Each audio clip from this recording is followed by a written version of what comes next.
Hello all, and welcome to the Computational Reproducibility Seminar Series. I hope that we will have more people joining, but it's okay. I have a couple of words to say first, which are less important, at least less important than today's presentation. This is the first installment of the series. And I wanted to take the quick opportunity to give you a couple of insights on, the first part is a personal opinion on reproducibility.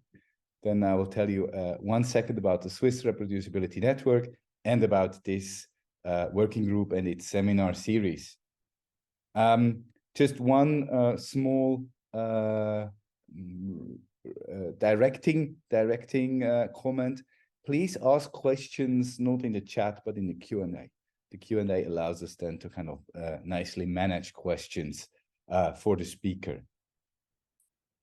So if you allow, I would like to briefly comment 1 minute about reproducibility. So as you know, so there are many R words, you know, so there's reproducibility, there is replicability and repeatability, and there's a sort of like a jungle of different words. And as with open science, the whole reproducibility terminology is sort of, it means a lot, almost everything sometimes. And I like the publication by Goodman, Fanelli, and Ioannidis in 2016, where they tried to kind of like sort out this jungle of meanings. They actually said, let's call it always reproducibility, but let's add something in the beginning. So let's call it maybe the traditional reproducibility that sort of many of us have a concept for. Let's call this methods reproducibility. Basically, provide sufficient detail about the procedures and data so that the same procedure could be exactly repeated. And here the word exactly does mean exactly.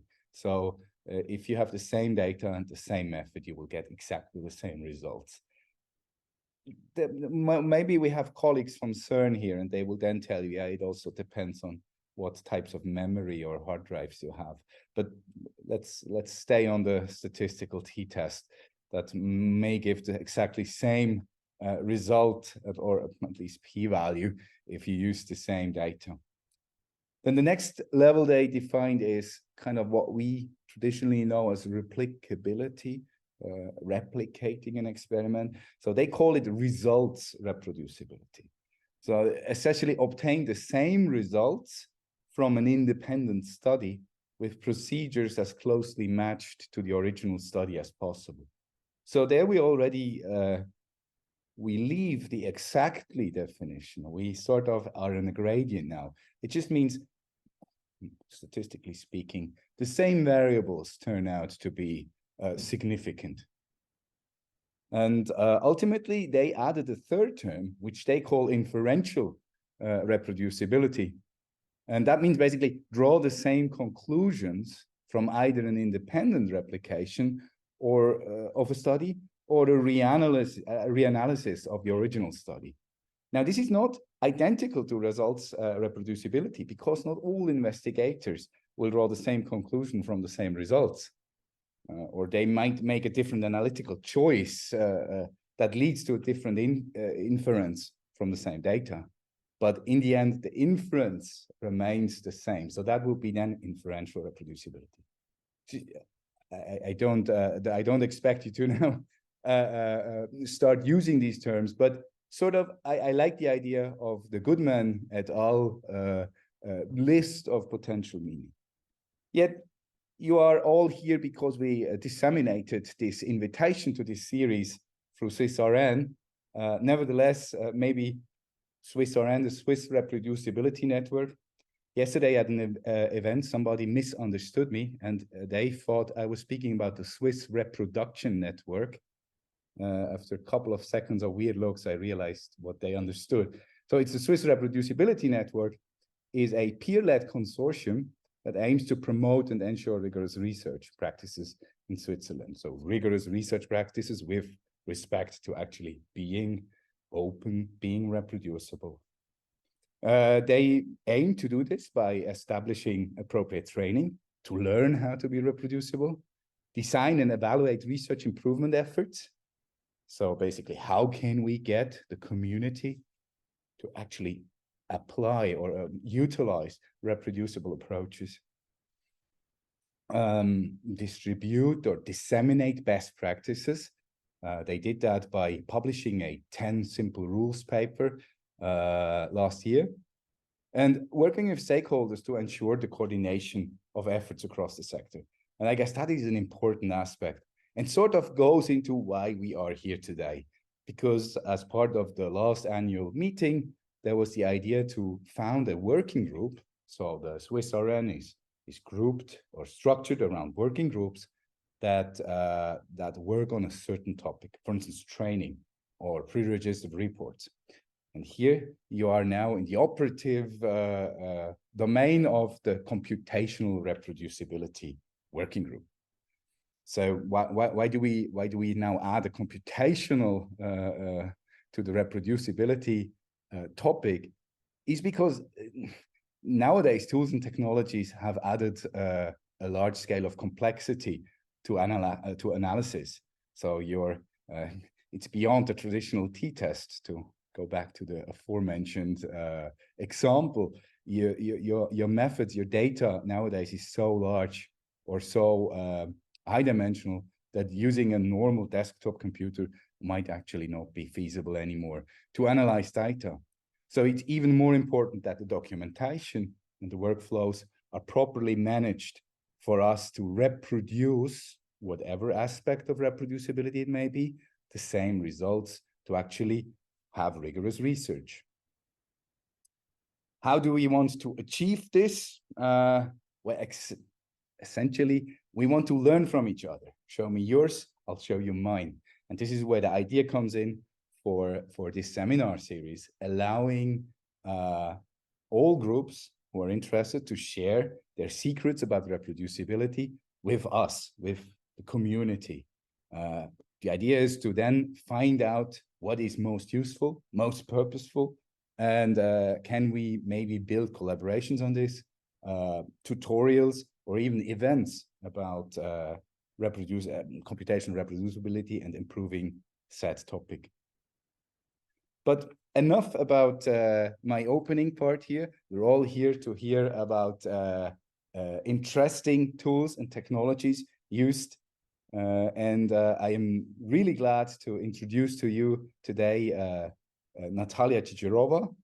Natalia did a PhD in medical and biological science at the University of Basel. After a postdoc, she came to NEXUS Personalized Health Technologies. That's a core facility at ETH Zurich. And she, since 2019, is working there as a biomedical data manager. And we're going to hear her presentation about how can we use LabKey server to make our biomedical research reproducible. So without further ado, Natalia, the floor is yours. Thank you, Daniel. Is everything good? Looks great, thanks. Looks great, good. So thank you very much for listening, for joining in. And yes, today I will tell you about LabKey server, how it can help you with making your research reproducible. And I will give you a demo about main features of LabKey. First, some words about who we are at NEXUS. We are a platform at ETH. We provide services in screening and lab automation, statistics, bioinformatics, software engineering, data management, and we enable and accelerate projects in personalized health. I'm working as a data manager at NEXUS, and here are some projects that you might have heard about for which we did data management. And so Tumor Profiler, Loop, IICU, and here are some hospitals with which were involved in these projects. So what is research data management? Research data management is a process of storing, organizing, and maintaining the data created and collected in a study. Research data management is concerned with handling of research data throughout their entire life cycle, and this way tightly connected with reproducibility of the study. Data management process includes a combination of different functions that collectively aim to make sure that the data in the study is accurate, available, and accessible. What exactly it consists of? It's basically systematically collect, name, and store research data, raw and derived, analyzed data in one place. It's collect and organize metadata and ensure it is complete, ensure data security, and collect standard operating procedures, or SOP, that you probably heard about. Our research data management approach at NEXUS based on 4 main blocks. It's sample, experiment, analysis tracking. It's taking care of data repository, user access management, and documentation. For sample tracking, we use LabKey server, which I will tell you later more about. As a data repository, we're using a secure Biomed IT server. There, people upload their raw derived data, and user access management. So who is allowed to see the data and who is not. It's important to keep track of that, assigning to the groups. And documentation. It's about keeping the project documentation up to date, make it available online, and also taking care of SOPs, that they are up to date. And we usually track SOPs in a Git repository. What is LabKey? As I told you, we use LabKey for sample tracking and metadata collection. LabKey server is a scientific management system that helps to manage and analyze scientific data. It was developed at the Cancer Research Center in Seattle to manage proteomic data. Yes, it's a repository for metadata that allows web-based querying, reporting, and collaborating. And LabKey offers a free community edition, which I'm presenting here. For more powerful editions, you need to pay. LabKey is used in the tumor profiler study. In this study, we collected 3 cancer types from 3 hospitals and 11 technologies from 3 institutions.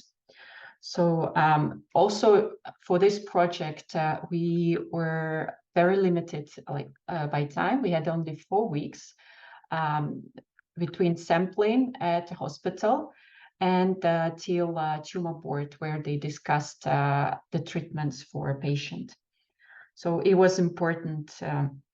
As you see, for such a big project, it's important to have a good data management system in place and coordinate all the steps required for data collection.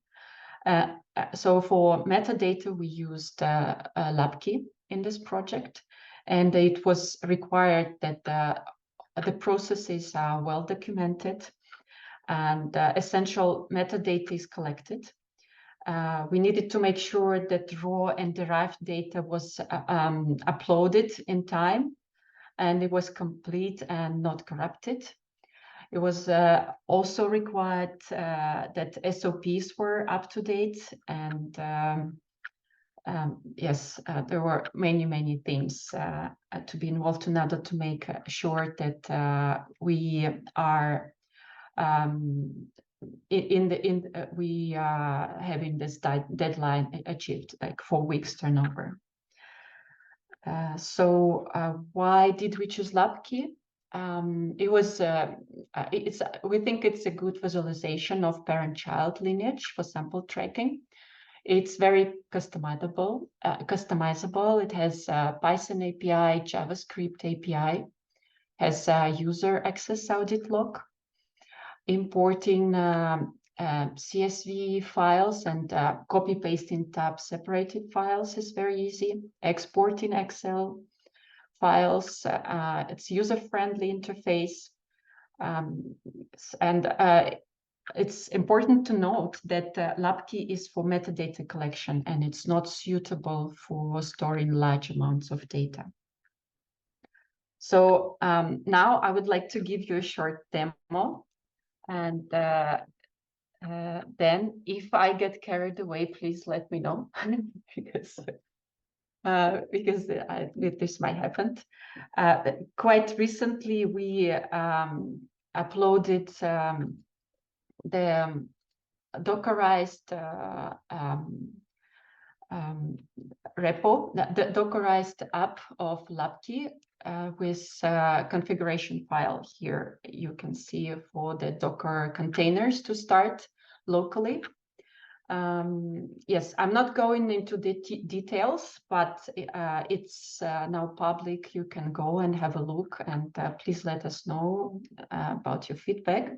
The idea is that you start a container with first you build the containers with this command, and then you start it, and then you go to your local host here, and that's basically the LabKey app running locally on my machine. Also for this demo, I set up a small study here. Yes, if you are interested in some backend parameters and things, please let me know. I can also explain these things. So for what I wanted to show first is that in LabKey, there are 4 types of data structures. These sample sets, data sets, data classes, and lists. So sample sets is for tracking samples. What's special about it is that here the names, they should be unique. So you cannot enter a name that is not unique. And it's also provides lineage. So, for example, if you click on a sample, you see that there are some child samples. What is meant here is that this melanoma sample was sent to biobank and then to IMC node, and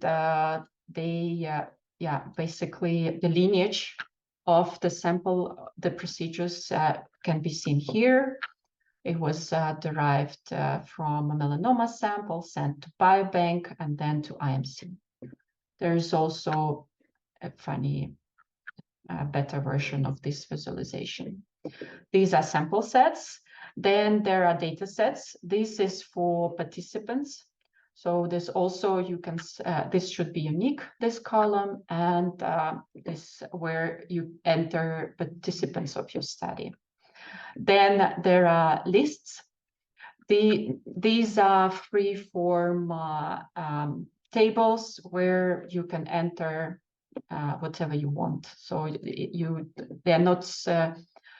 It's not necessary to be unique. And data classes, it was introduced quite recently.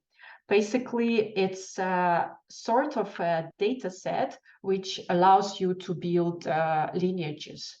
So if we go again here, so this child data is in the data class IMC experiments. That's why you see it as a lineage, and this way you can track. Let's go here. First, I don't know the audience, so I'm just covering the basics. Here's how you can export data. Here we have melanoma samples table exported with the fields here. If you want to enter new data, we just put here for example. We save it, and then, for example, here you can import bulk data. You can browse it here, and they then say update samples, allow new samples to be updated. And then you can see that a new sample ID is inserted. So this way you can import. There's also here you can just copy paste here from your spreadsheet, copy paste here, and the data is inserted. So then for the sample sets, a very interesting feature is that the whole idea about the database kind of approach is that you can control what is in these fields, and you can make sure that the letters, for example, you do not have big P here, it starts with a small p, so you really control what's in the field, or the date is in the right format. And when you create sample sets or data sets, it's throughout the whole LabKey, and you create a new field. You can there are many options you can go for. You can have a text choice where you enter values that you want to in this field to be accessible. I already have it here pre-made, so I will show you later. So basically, when you enter a new row, you have only limited number of choices. If it's not like this, it will give you an error. There's also interesting function as a lookup. So if you have, for example, a list that I created with tumor location, you can also point it here. So the values from this list will do the same thing as a text choice. This feature I showed you. Now I want to show you about participants.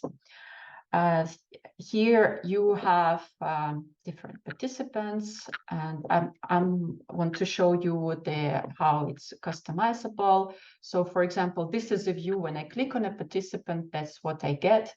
And I can click here, customize view. And you can see that this part of the code is basically me inserting into the this view. So it's basically with API, it's querying different things. And in this case, I'm querying melanoma samples for this participant that basically which melanoma samples are assigned to the same participant. And that's what I get. It says that this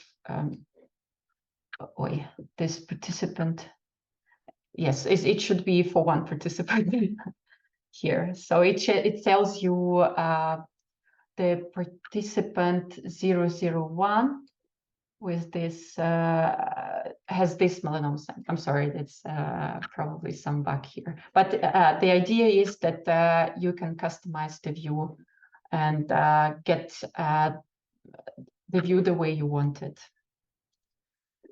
Also, it's handy to assign to cohorts. I did it previously. If you go to a participant, here you have groups, and then you can manage cohorts, and it will automatically assign to different cohorts, which I find also very nice visualization here. So you want only melanoma, only ovarian.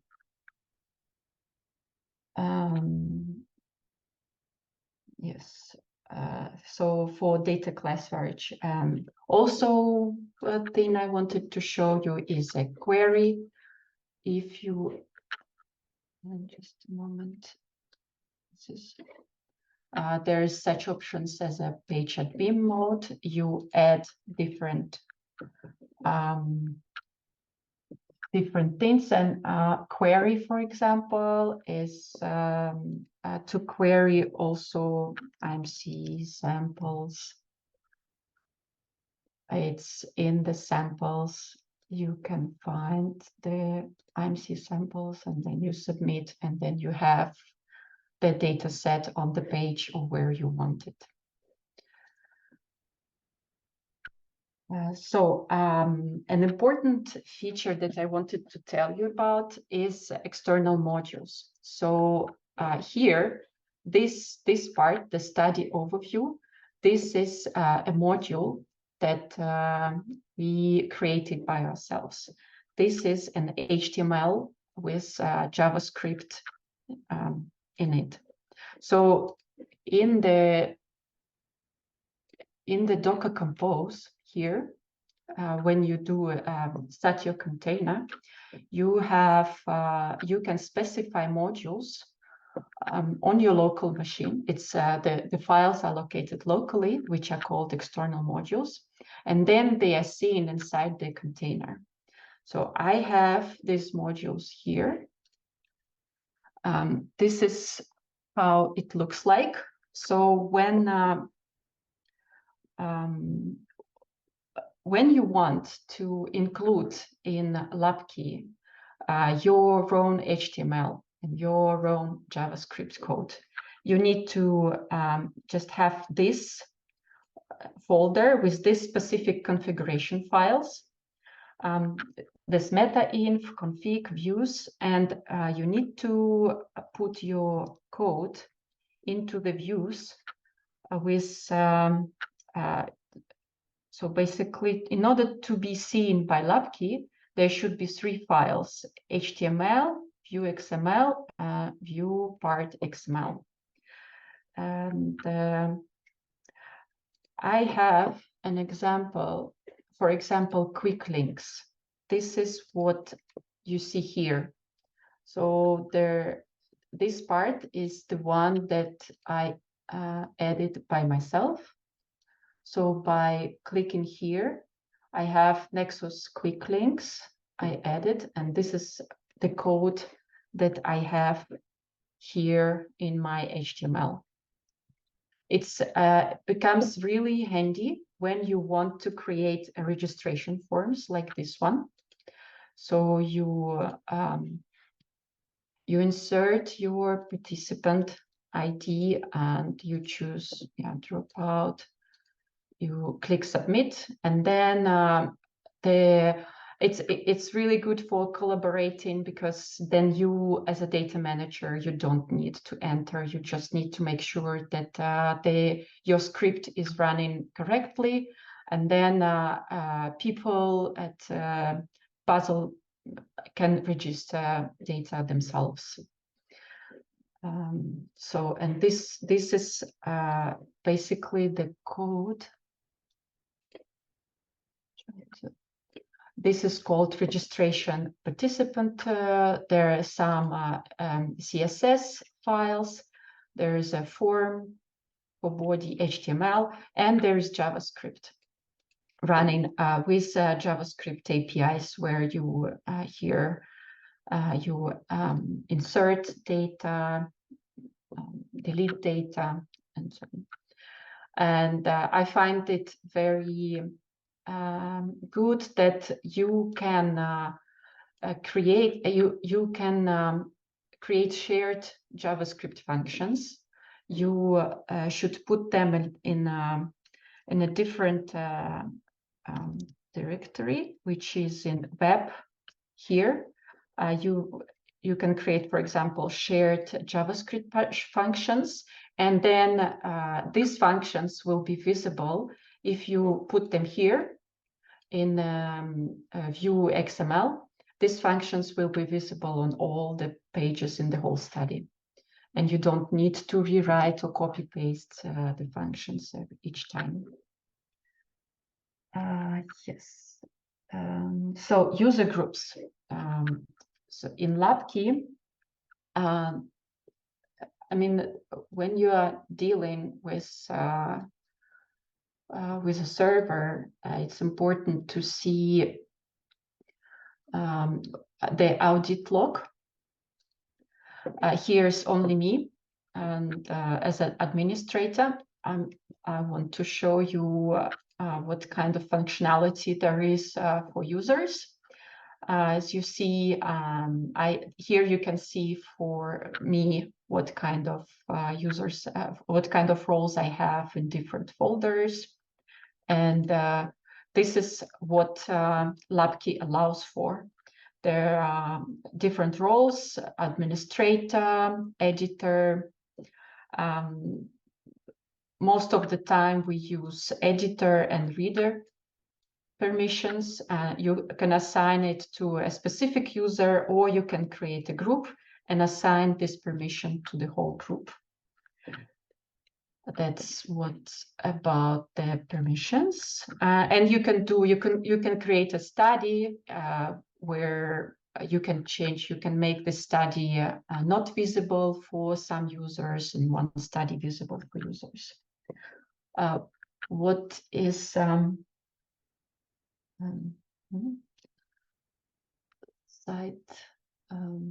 admins?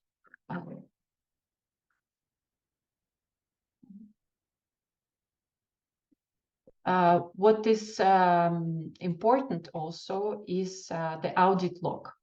So here, the log I found not the best. It could be improved. For example, you can have list events, and you can see that I inserted one value in a list, which is called tumor location. You see it's tracking that it was me, and it was time and when I did it. And when I deleted it, it says that I deleted it. It doesn't say what exactly I deleted it. The same you can do for data sets and sample sets. Sample inserted. Yes, and here I deleted. So I created sample and deleted it. Yes. So that's what about the audit log. And also very important for us is Python API.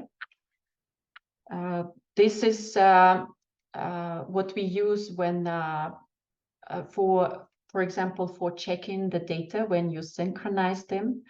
From the data repository, we query the LabKey, and then we can say whether the data is uploaded, where it's synced, or if there are some issues. And the Python API looks more or less like this. You need to install a library. You need to make this configuration file, and then in your Python code you load it like this, and you query it like this. That's how APIs look like. So that was it. I went through all the important things, and here are the take-home messages. So it is important to push researchers toward documenting their data, because the path to research findings is just as important as the findings themselves. For large volume of research data and for collaborations, it is essential to have a data management strategy for study reproducibility. And LabKey is a powerful and flexible tool for the management of research metadata. And also there are many other good tools available for this purpose. And I want to thank my group at NEXUS. everyone at Tumor Profiler who were involved in this data management, and Nora, Bipin, and Shuqing for helping. So they were involved in all this data management projects. Yes, thank you very much.